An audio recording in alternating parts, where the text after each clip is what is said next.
Hello students, वीजीएम के इस session में आपका एक बार फिर से स्वागत है। आज के सेशन में हम पढ़ने वाले हैं अमेंडमेंट्स के बारे में। कॉन्स्टिट्यूशनल अमेंडमेंट, संविधान में संशोधन। पिछले सेशन में हमने पढ़ा था मनी बिल और फाइनेंशियल बिल के बारे में। आज के सेशन में हम कॉन्स्टिट्यूशनल अमेंडमेंट बिल के बारे में जानेंगे। लेक्चर की शुरुआत करने से पहले एक इन्फॉर्मेशन आपके लिए रोज की तरह यही है कि यह सेशन आपके लिए PBBB, PPSC, master cadre, SST, ETT, चाहे आप एंट्रेंस एग्जाम दे रहे हो या ETT का सेकंड एग्जाम दे रहे हो, उसके लिए काफ़ी हेल्पफुल रहने वाला है। इसके साथ साथ SSC का जो एग्जाम्स है, स्टेट PSC, UPSC और RRB, NTPC जैसे एग्जाम्स के लिए काफ़ी हेल्पफुल ये लेक्चर आपके लिए रहने वाला है। इसमें मैंने जो बेसिक है, मतलब कि स्टैटिक जो क्वेश्चंस होते हैं, इसके साथ मैंने जो टॉपिक को है डेप्थ में लेकर जाने की पूरी कोशिश की है। तो इसमें आपको जो है यूपीएससी के अंदर जो क्वेश्चंस मिलते हैं, यूपीएससी के एग्जाम्स के अंदर जो क्वेश्चन मिलते हैं, आरआरबी एनटीपीसी के अंदर जो क्वेश्चन मिलते हैं, स्टेट पीएससी के जो प्री के जो एग्जाम्स होते हैं, प्रीलिम्स के जो एग्जाम्स होते हैं, इसके साथ वनडे जो एग्जाम्स होते हैं, उनके लिए काफ़ी हेल्पफुल रहने वाला है। वीजीएम ऑनलाइन प्लेटफॉर्म पे यूट्यूब पे ऑलरेडी है। इसके साथ साथ आप हमें फॉलो कर सकते हो। विश्व ज्ञान मंत्रा फेसबुक पे हमारा पेज बना हुआ है। विश्व ज्ञान मंत्रा ऑफिशियल टेलीग्राम चैनल बना हुआ है। यहाँ पे आप हमारे जो कोर्सेज होते हैं उनकी डेली अपडेट्स अवेलेबल रहती है। इसके साथ साथ यहाँ पे जो वैकेंसीज आउट होती है, कोई रिजल्ट आउट होता है, एडमिट कार्ड आउट होते हैं, तो उनकी इन्फॉर्मेशन आपको जो है अप टू डेट रहती है। अगर आपको स्टडी से रिलेटेड फ्री मटेरियल चाहिए तो आप हमारे विश्व ज्ञान मंत्रा ऑफिशियल टेलीग्राम चैनल पर जाकर फाइल सेक्शन में जाकर वहां से आप इसको जो है रिसीव कर सकते हो। वहीं विश्व ज्ञान मंत्रा इंस्टाग्राम पे भी आप हमें यहाँ पे फॉलो कर सकते हो। 9111500017 हमारा कॉन्टैक्ट नंबर है। आप हमें व्हाट्सअप कर सकते हो या आप हमें कॉल कर सकते हो। आपकी कोई भी क्वारी होगी, आपका जो है आपकी क्वारी को आंसर जो है हमारे द्वारा दिया जाएगा, हमारी टीम द्वारा दिया जाएगा। अगर आप हमारे चैनल पे पहली बार विजिट कर रहे हो तो हमारे चैनल को सब्सक्राइब करें, वीडियो को लाइक करें और वीडियो को शेयर करें। अगर आपको ये इन्फॉर्मेशन अच्छी लगती है, जो सेशन मैं आपके लिए लेकर आता हूं, अगर आपको इससे हेल्प मिलती है तो प्लीज़ इस सेशन को जरूर शेयर कीजिएगा। बेल आइकन को प्रेस कर दीजिएगा ताकि आपको जो फर्दर नोटिफिकेशन है वो टाइम टू टाइम मिलती रहे। चलिए हम अपने सेशन की शुरुआत करते हैं। सबसे पहले हम देखते हैं कि जो हमारे कॉन्स्टिट्यूशन के अंदर अमेंडमेंट्स की जाती है, उस कंसेप्ट को हमने कहां से बोरो किया हुआ है। देखिए, इस कंसेप्ट को जब हमने अपने देश का संविधान बनाया था, कॉन्स्टिट्यूशन बनाया था, तो 1940 ईस्वी से लेकर 1950 ईस्वी तक के प्रोसेस में हमारे देश का जो कॉन्स्टिट्यूशन बना था, इसने हम इसको बनाने के लिए हमने अलग अलग देशों के कॉन्स्टिट्यूशन को जांचा परखा और उसके बाद में हमने अपने देश को कॉन्स्टिट्यूशन दे पाए। तो इसमें से हमने अलग अलग देशों से कुछ कंसेप्ट को बोरो किया हुआ है। इस कंसेप्ट में एक कंसेप्ट अमेंडमेंट्स का भी आता है, कॉन्स्टिट्यूशनल अमेंडमेंट। इस कंसेप्ट को हमने साउथ अफ्रीका के कॉन्स्टिट्यूशन से बोरो किया हुआ है, दक्षिण अफ्रीका के कॉन्स्टिट्यूशन से बोरो किया हुआ है। जैसे दक्षिण अफ्रीका के कॉन्स्टिट्यूशन के अंदर अमेंडमेंट की जाती है, सिमिलर इंडिया के कॉन्स्टिट्यूशन के अंदर जो है उसी मेथड को फॉलो करते हुए इंडिया के कॉन्स्टिट्यूशन में इसको जगह दी गई है। नेक्स्ट, अब हम देखते हैं कि हमारे कॉन्स्टिट्यूशन के अंदर अमेंडमेंट का कंसेप्ट कहाँ पे रखा गया है। हमारे कॉन्स्टिट्यूशन के पार्ट 20 के अंदर कॉन्स्टिट्यूशनल अमेंडमेंट के बारे में मेंशन किया गया और उसमें एक आर्टिकल है 368, आर्टिकल 368। हमारे कॉन्स्टिट्यूशन के पार्ट 20 में सिर्फ और सिर्फ एक ही आर्टिकल और आर्टिकल है 368, और यही आर्टिकल हमारे कॉन्स्टिट्यूशन के अंदर जो अमेंडमेंट्स का जो प्रोसेस है उसके बारे में बताता है। Next, parliament can't amend the basic structure of Indian constitution. यहाँ पे एक बात ध्यान रखने वाली है, जब भी हम अपने कॉन्स्टिट्यूशन के अंदर अमेंडमेंट्स करते हैं तो इस बात का जरूर ध्यान रखा जाता है कि जो कॉन्स्टिट्यूशन की जो बेसिक स्ट्रक्चर है उसमें किसी प्रकार का जो चेंज नहीं किया जाएगा। अब इस बेसिक स्ट्रक्चर की डेफिनेशन कौन देगा? देखिए भी, बेसिक स्ट्रक्चर देखो, अगर मैं यहाँ पे बात करूं कि हमारे कॉन्स्टिट्यूशन का गार्जियन कौन है, हमारे कॉन्स्टिट्यूशन का गार्जियन, तो याद रखिएगा हमारे कॉन्स्टिट्यूशन का जो रक्षक है वो कौन है? वो है supreme court, judiciary supreme court. Supreme court द्वारा हमारे कॉन्स्टिट्यूशन की रक्षा की जाती है। सुप्रीम कोर्ट ही जो है व्याख्या करता है हमारे कॉन्स्टिट्यूशन की। हमारे संविधान की व्याख्या भी सुप्रीम कोर्ट करता है और हमारे संविधान की रक्षा भी सुप्रीम कोर्ट करता है। तो सुप्रीम कोर्ट ने ना एक वर्डिक्ट दिया था केशवानंद भारती केस। आपने एक फेमस केस है सुना होगा, Keshavananda Bharati case. Keshavananda Bharati case versus Kerala राज्य। इस केस के बारे में आपने बिल्कुल बहुत बार सुना होगा, केशवानंद भारती वर्सेस केरला स्टेट। तो इस वर्डिक्ट में सुप्रीम कोर्ट ने बेसिक स्ट्रक्चर की बात की थी। पहली बार जो है बेसिक स्ट्रक्चर की बात की थी सुप्रीम कोर्ट ने, जिसको मूलभूत ढांचा कहते हैं, कॉन्स्टिट्यूशन का मूलभूत ढांचा। तो सुप्रीम कोर्ट ने इसमें यह बोला था कि जो पार्लियामेंट है, संसद है, हालांकि संसद हमारे कॉन्स्टिट्यूशन के किसी भी प्रोविजन में किसी भी पार्ट के अंदर अमेंडमेंट कर सकती है, इवन कि फंडामेंटल राइट्स में भी अमेंडमेंट कर सकती है। पर सुप्रीम कोर्ट ने एक बात बोली थी अपने इस वर्डिक्ट के अंदर, जो कि 1973 के अंदर आया था। इसमें सुप्रीम कोर्ट ने ये बोला था कि जो पार्लियामेंट है वो कॉन्स्टिट्यूशन के बेसिक स्ट्रक्चर के अंदर किसी भी प्रकार का कोई चेंज नहीं कर सकती है। तो याद रखिएगा, जब भी अमेंडमेंट की जाती है तो कॉन्स्टिट्यूशन के बेसिक स्ट्रक्चर के अंदर किसी भी प्रकार की अमेंडमेंट नहीं की जाती। अगर पार्लियामेंट द्वारा बेसिक स्ट्रक्चर के अंदर किसी भी प्रकार की हलचल या गड़बड़ की जाती है तो उस केस के अंदर सुप्रीम कोर्ट जो है उस प्रोविजन को या उस कानून को जो है रद्द किया जा सकता है सुप्रीम कोर्ट द्वारा। नेक्स्ट है प्रोसीजर फॉर द अमेंडमेंट्स। अब हम देखते हैं कि कॉन्स्टिट्यूशन के अंदर अमेंडमेंट करने का प्रोसेस क्या है। सबसे पहले अगर हमने अपने कॉन्स्टिट्यूशन के अंदर अमेंडमेंट से संबंधित कोई भी बिल लेके आना है, अपने कॉन्स्टिट्यूशन के अंदर अमेंडमेंट से रिलेटेड बिल लेके आना है, तो उस बिल का शुरुआत कैसे होती है।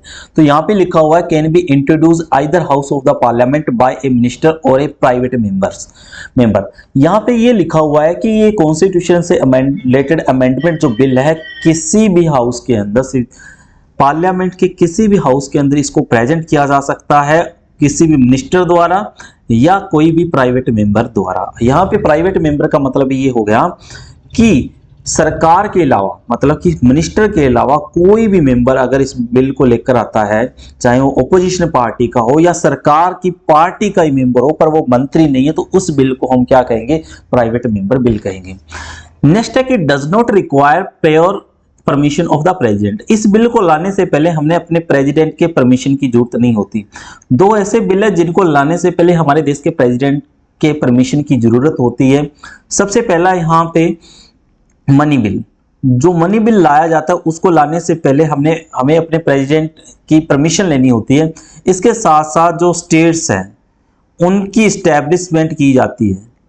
स्टेट की इस्टेब्लिशमेंट से नए स्टेट बनाना है, स्टेट का नाम चेंज करना है, स्टेट की बाउंड्री चेंज करनी है, स्टेट से यूटी से स्टेट बनाना है, तो उस कंडीशन के अंदर हमें अपने देश के प्रेसिडेंट की पहले परमिशन लेनी पड़ेगी। उसके बाद में ही ऐसा बिल लोकसभा या राज्यसभा में इंट्रोड्यूस होगा। तो पहली कंडीशन तो चीज तो ये है कि ये जो बिल है किसी भी हाउस के अंदर आ सकता है, लोकसभा राज्यसभा में कोई मंत्री लेके आ सकता है या कोई प्राइवेट मेंबर लेकर आ सकता है।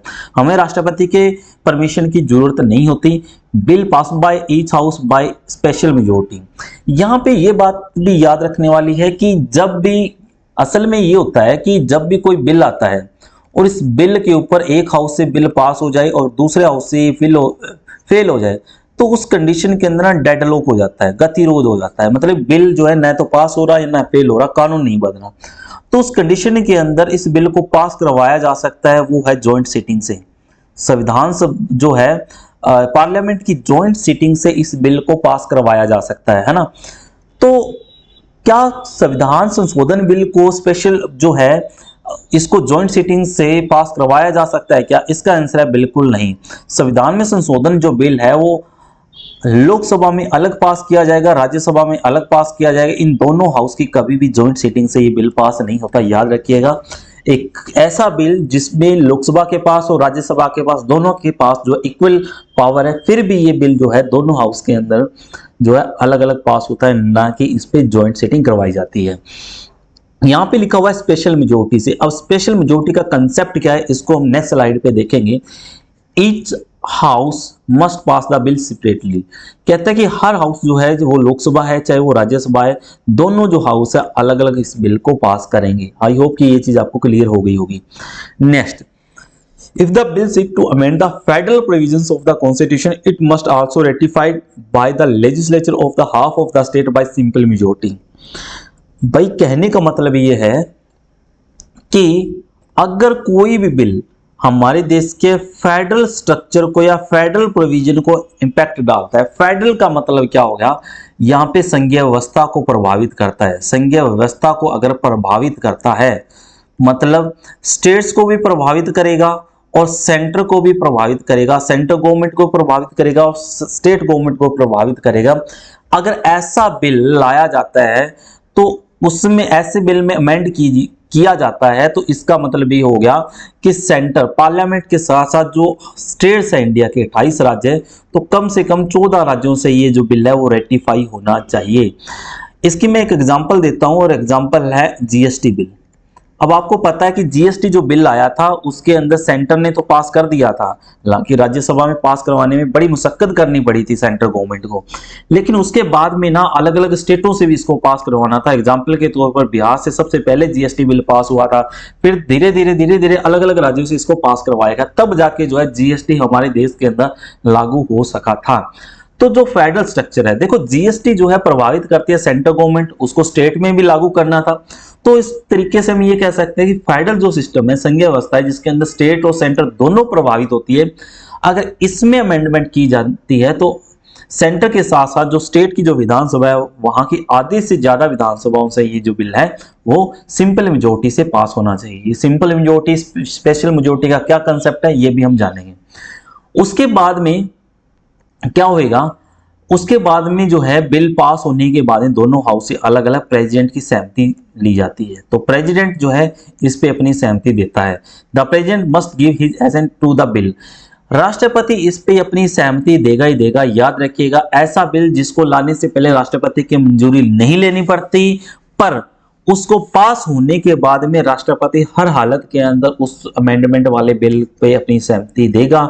इसके लिए हमने अपने कॉन्स्टिट्यूशन में संशोधन किया था, 24th कॉन्स्टिट्यूशनल अमेंडमेंट 1971 1971 ईस्वी के अंदर संविधान में संशोधन किया गया था।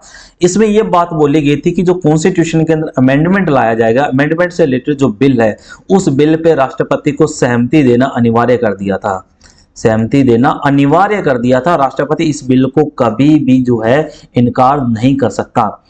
उसके बाद में ये कहता है कि after the bill become an act, जैसे राष्ट्रपति की सहमति मिल जाती है इस बिल को तो ये बिल क्या बन जाता है, ये बिल बन जाता है क्या, एक्ट, कानून बन जाता है। ये विधेयक क्या बन जाएगा, कानून बन जाएगा।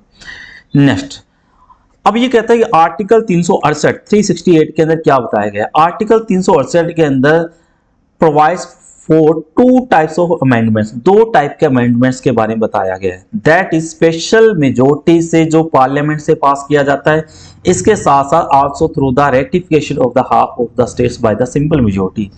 ये मैंने आपको बता दिया।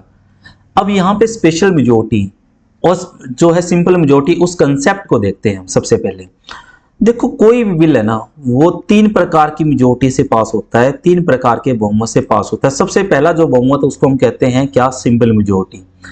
अब सिंपल मेजोरिटी का मतलब ये होता है कि जो प्रेजेंट मेंबर है, किसी भी एक हाउस का लगा लो, लोकसभा का लगा लो या राज्यसभा का लगा लो, जितने भी प्रेजेंट मेंबर है उनकी मेजोरिटी की बात करता है, उनकी मेजोरिटी की ये बात करता है। लेट्स सपोज लोकसभा के अंदर 545 मेंबर है, लेकिन एक पर्टिकुलर डे लोकसभा के अंदर ना मेंबर आए थे टोटल 500 ही मान के चलते हैं ना, इससे भी कम कर लेते हैं क्योंकि कोरम मैंने आपको करवाया था ना लास्ट टाइम की मिनिमम मेंबर लोकसभा के कितने आ सकते हैं, मतलब प्रेजेंट होने चाहिए 55 मेंबर प्रेजेंट होने चाहिए। ये कोरम है लोकसभा की। चलो कोरम को ही कंसीडर कर लेते हैं कि स्पीकर तभी प्रेजाइड होगा लोकसभा के अंदर जब कोरम होगी, और कोरम कितनी है 55 मेंबर, मतलब मिनिमम 55 मेंबर्स अगर लोकसभा के अंदर प्रेजेंट हैं तभी जाके स्पीकर जो है वो बैठेगा और प्रोसीडिंग जो है लोकसभा की वो कंटिन्यू होगी। अब यहाँ पे मान के चलते हैं कि मेजोरिटी जो है, सिंपल मेजोरिटी में क्या देखा जाता है, सिंपल मेजोरिटी के अंदर जितने प्रेजेंट है, मिनिमम जो मेंबर प्रेजेंट मैं यहाँ पे कंसीडर कर रहा हूँ, जितने प्रेजेंट है उनका क्या रहेगा, उनका रहेगी मेजोरिटी। तो 55 का हाफ कर देंगे तो कितना आ जाएगा, ये आ जाएगा 23,